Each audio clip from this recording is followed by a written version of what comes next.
മെഹുവ മൊയ്ത്ര ഇന്ത്യയിൽ ഏതാണ്ട് 520ഓളം എം പിമാരുള്ള രാജ്യത്ത് ഒരു ചെറിയ ബംഗാളിൽ നിന്ന് ഒരു ചെറിയ കാലയളവിൽ എം പി ആയെങ്കിലും രാജ്യത്തെ ശ്രദ്ധേയമായ വാർത്തയായി മാറിയ മെഹുവ മൊയ്ത്രയും ഇന്നലെ പാർലമെൻറ്റിൽ പ്രതികാരം തീർക്കുകയായിരുന്നു.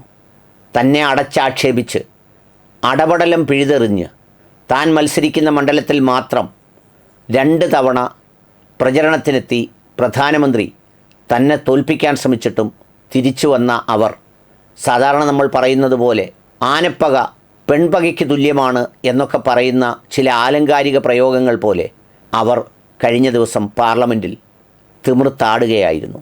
ആശയപരമായോ അല്ലെങ്കിൽ അത്തരം കാര്യങ്ങൾക്കപ്പുറത്ത് പ്രധാനമന്ത്രിയോടും തന്നോട് കുടിപ്പക തീർക്കുന്നത് പോലെ പെരുമാറിയ സംഘപരിവാർ സംവിധാനത്തോടുമാണ് മെഹുവ മൊയ്ത്ര ആഞ്ഞടിച്ചത്. അവർ ഇങ്ങനെ പറഞ്ഞതാണ് ആ ചർച്ചയിലെ ഏറ്റവും വലിയ highlight. The BJP, the ruling party, the Honorable Prime Minister mentioned many words beginning with the letter M. Musalman, Mulla, Madrasa, Mughal, Mutton, Machli, Mujra, Mangal Sutra, but not once did they mention Manipur. പ്രധാനമന്ത്രിയോട് അവർ ചോദിച്ച highlight ഇതാണ്. നിങ്ങൾ തിരഞ്ഞെടുപ്പ് കാലത്ത് M വെച്ചുള്ള ഒരുപാട് വാക്കുകൾ പറഞ്ഞു. മുസൽമാൻ, മുല്ല, മദ്രസ, മുഗൾ, മട്ടൻ, മച്ചിലി, മംഗല്യസൂത്ര. എന്നാൽ നിങ്ങൾ അതേ എം വെച്ചുള്ള മണിപ്പൂർ എന്ന വാക്ക് ഉച്ചരിച്ചതേയില്ല. എന്തേ പ്രധാനമന്ത്രി എന്ന് ചോദിച്ചതാണ് അവരുടെ പ്രസംഗത്തിലെ ഏറ്റവും വലിയ ഹൈലൈറ്റ്. അവർ പറഞ്ഞത് ബാക്കി ഇങ്ങനെയാണ്.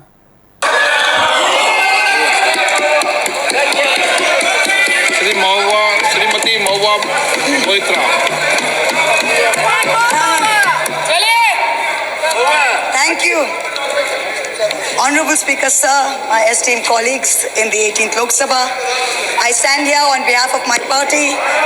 Mr. Prime Minister, Honorable Prime Minister, I would really request you, since you've been here for the better half of 1 hour, ये भी सुनते हुए जाइए सर, डरिए मत सर, डरिए मत. 2 बार आ गए sir.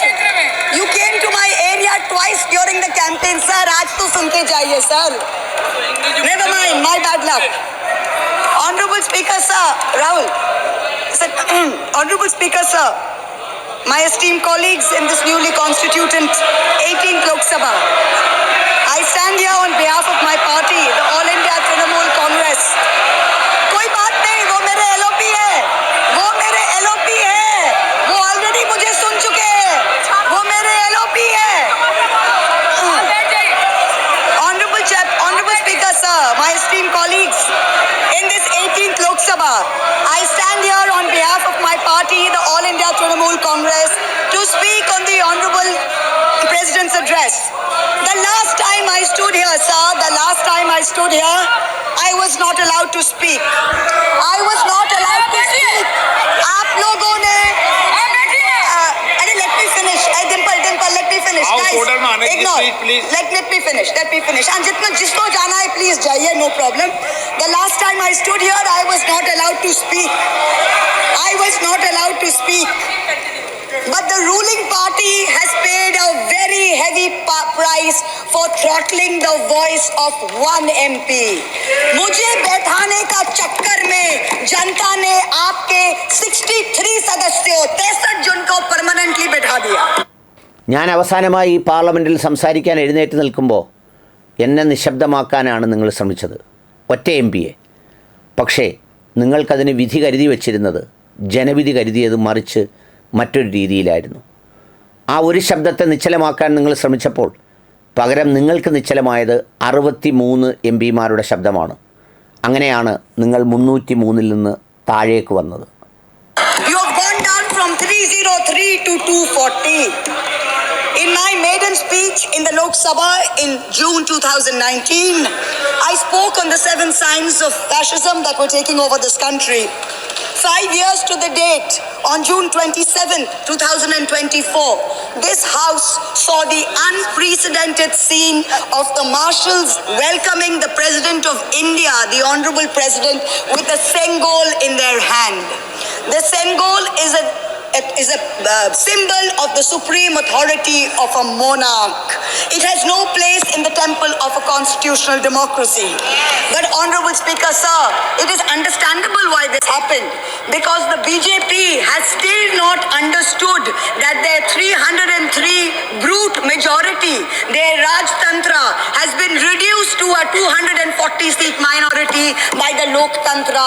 They are still living in the world of the Symbol.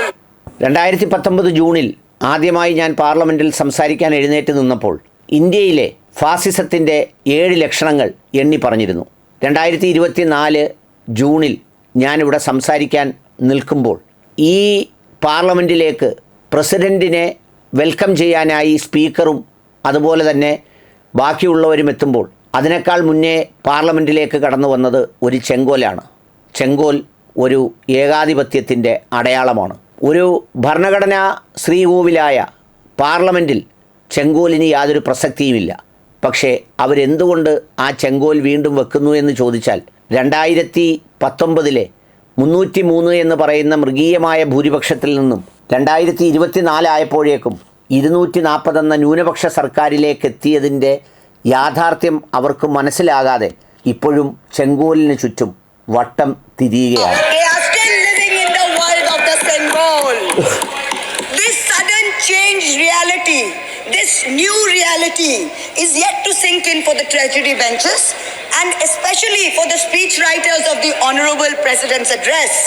The speech that the Honorable President read out, she said, the people of India have elected a stable government with a clear majority.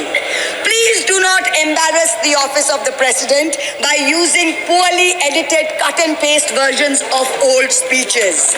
This is not a stable government. It depends on multiple allies with a history of U-turns. It has not got a simple majority. The BJP is 32 short of 272. It is going to be a very hard landing for the treasury benches, as was obvious today. രാഷ്ട്രപതിയുടെ നയപ്രഖ്യാപനത്തിൽ സ്ഥിരമായി രാഷ്ട്രപതിക്ക് പ്രസംഗം എഴുതി കൊടുക്കുന്നവർ അബദ്ധങ്ങളും അസത്യങ്ങളും എഴുതി കൊടുത്ത് പറയിക്കരുത്. അത്തരം വിവാദങ്ങളിലേക്ക് പ്രസിഡൻറ്റിൻ്റെ ഓഫീസിനെ എത്തിക്കരുത്. പ്രസിഡൻറ്റിൻ്റെ നയപ്രഖ്യാപന പ്രസംഗത്തിൽ പറഞ്ഞത് വളരെ സ്റ്റേബിളായിട്ടുള്ള ഒരു മൂന്നാം സർക്കാർ അധികാരത്തിൽ വന്നു എന്നാണ്. യഥാർത്ഥത്തിൽ കട്ട് ആൻഡ് പേസ്റ്റ് പ്രസംഗം ചേർത്ത് വെച്ചുണ്ടാക്കി കൊടുക്കുമ്പോൾ സംഭവിക്കുന്ന മിസ്റ്റേക്കാണത്. ഇതെങ്ങനെ സ്റ്റേബിൾ ഗവൺമെൻറ് ആവും? പലതവണയും ചരിത്രത്തിൽ യു ടേൺ എടുത്തിട്ടുള്ള കക്ഷികളുമായി ബന്ധപ്പെട്ട് ചേർത്തുണ്ടാക്കിയ ഒരു സർക്കാരിന് എങ്ങനെ സ്റ്റെബിലിറ്റി കിട്ടും? ഇതൊരു ഹാർഡ് ലാൻഡിംഗ് ഗവൺമെൻറ്റാണ്. നിലത്തിറങ്ങാൻ പ്രയാസപ്പെടുന്ന എങ്ങും എത്തിക്കാൻ കഴിയാത്ത ഒരു സർക്കാർ. This time there are 234 warriors this time, firmly united, and we have walked through fire to walk through these doors, so you will not be able to shut us up this time the way you did last time. ഇന്ന് ഞങ്ങൾ 234 പേരാണ്. ഞങ്ങൾ 234 പേർ ഈ വാതിലിലൂടെ ഒരു അഗ്നിസ്ഫുലിംഗങ്ങൾ പോലെ കടന്നു വരുമ്പോഴും പോകുമ്പോഴും നിങ്ങൾക്ക് കഴിഞ്ഞ പാർലമെൻറ്റിൽ ചെയ്തതുപോലെ ഞങ്ങളെ അടയ്ക്കാനോ ഞങ്ങളെ ബന്ധിക്കാനോ ഒന്നും കഴിയില്ല എന്നുള്ളത് ഞങ്ങൾ 234 പേരുടെ കരുത്ത് തെളിയിക്കുന്നതാണ്.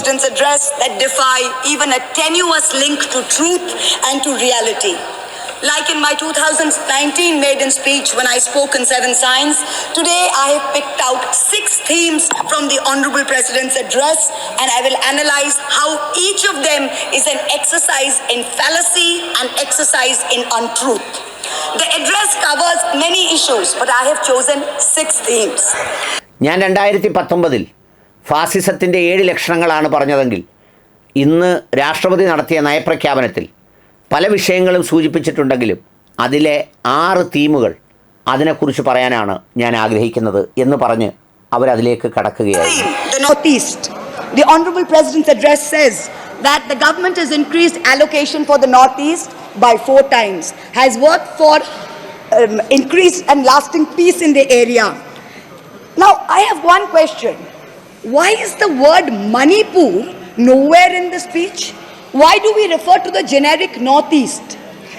During the Lok Sabha campaign, the BJP, the ruling party, the Honorable Prime Minister mentioned many words beginning with the letter M. Musalman, Mullah, Madrasa, Mughal, Mutton, Machli, Mujra, Mangal Sutra, but not once did they mention Manipur. We don't need to act east. The government says we want to act east. We don't need you to act east. Look east, walk east, and most important, embrace east. I stand here for my brothers and sisters of Manipur, and I quote the revolutionary poet Pablo Neruda. One morning the bonfires leapt out of the earth. One morning the bonfires leapt out of the earth, devouring human beings. And from then on the fire, from then on blood. Come, see the blood on the streets. Come, see the blood in the streets. Please go to Manipur, see the blood in the streets. ഒന്നാമത്തെ തീമായി എടുത്തത് north ഈസ്റ്റിനെ കുറിച്ചാണ്. രാഷ്ട്രപതി north ഈസ്റ്റിനെ കുറിച്ച് വല്ലാതെ പറഞ്ഞു, എന്നാൽ മണിപ്പൂരിനെ കുറിച്ച് മിണ്ടിയതേയില്ല. North ഈസ്റ്റിലെ അലോക്കേഷൻസിനെ കുറിച്ചാണ് പറഞ്ഞത്. പക്ഷേ നിങ്ങൾ നോർത്ത് ഈസ്റ്റിലേക്ക് നടക്കണം, നോർത്ത് ഈസ്റ്റിനെ കാണണം, നോർത്ത് ഈസ്റ്റിനെ ചേർത്ത് പിടിക്കണം. മണിപ്പൂരിനെക്കുറിച്ച് നിങ്ങളൊരക്ഷരവും പറഞ്ഞില്ല. ആമുഖമായി എം ചേർത്ത് പലതും പറഞ്ഞുവെങ്കിലും പിന്നീട് നിങ്ങൾ മണിപ്പൂർ വന്നപ്പോൾ മൗനം പാലിച്ചു. എന്ന് മാത്രവുമല്ല, പാബ്ലോ നെരൂദയുടെ ഒരു മനോഹരമായ പോയത്തിൻ്റെ അവസാന വരികൾ ചൂണ്ടിക്കാണിച്ചുകൊണ്ട് നിങ്ങൾ തെരുവിലേക്ക് വരൂ, രക്തം കാണൂ എന്ന് പറഞ്ഞതുപോലെ നിങ്ങൾ മണിപ്പൂരിലേക്ക് പോയി തെരുവിലുള്ള രക്തം കാണാനാണ് Mahua Moitra. The second theme in the President's address, women empowerment. The speech says women in our country have been demanding greater representation in the Lok Sabha and Vidhan Sabhas, and today they stand empowered by the Women's Reservation Act. This is a complete untruth. Firstly, you conveniently delayed reservation for women in parliament because you actually fear women. You fear Nari Shakti. You want their support, but you certainly don't want us here. The 17th Lok Sabha had 78 women, 14.3%. The 18th Lok Sabha, this Lok Sabha has only 74 women. 4 women less than last time, only 13.6%. The ruling party, the BJP, had called a special session to bring in the Women's Reservation Bill. They have got a shameful 30 women MPs out of 240, only 12.5%. It is only Mamata Banerjee's Trinamool Congress that in 2019 had 37%. And even this time has got 38%. The President's address talks of a comprehensive campaign by the government. അങ്ങനെ തുടങ്ങി ഓരോ ഘടകങ്ങളും എടുത്തെടുത്ത് മഹുവ മൊയ്ത്ര പറഞ്ഞു. കേൾക്കാൻ നിങ്ങൾക്ക് മനോഹരമായ English ഭാഷയിലാണ് അവർ സംസാരിക്കുന്നത്. To enrich and make 3 crore women Lakpati Didis. All that we have seen so far is a far more comprehensive campaign to make one Arabpati Dada. I'm sure I don't need to take his name in this house. I'm sure we all know who we are talking about. The third theme, Kashmir. The address mentions that after decades of shutdowns and strikes, the Kashmir Valley has voted in an atmosphere of stability and security. But if abrogating Section 370 was such a good idea, why did the ruling party, the BJP, not even dare to put up candidates in the 3 valley seats of Anantnag, Baramulla and Srinagar? If 370 was such a big deal and you were going to campaign on the basis of 370, you did not even dare to fight the seats. The Kashmir Valley has voted in MPs who were against your 2019 decision. You downgraded Ladakh into a union territory.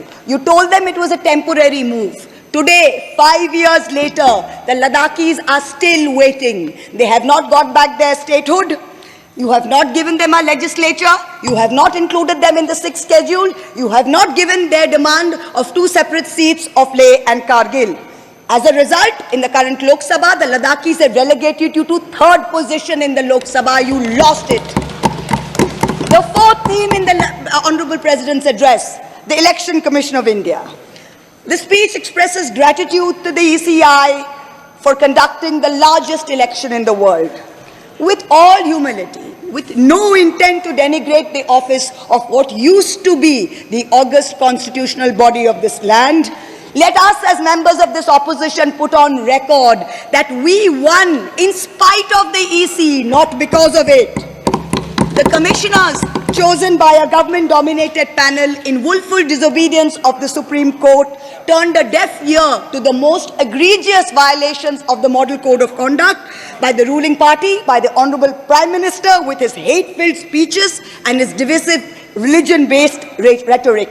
This country has been ashamed and disgusted by the language used against minorities during this campaign. This election will go down in history where an eager and compliant election commission turned a blind eye and a deaf ear against the excesses of the ruling party when the MCC was in effect. Opposition leaders were arrested, party accounts were frozen, ED and CBI even came into our election offices with impunity. Ultimately, the voters took charge and they said, "Bahut ho gaya. Enough is enough."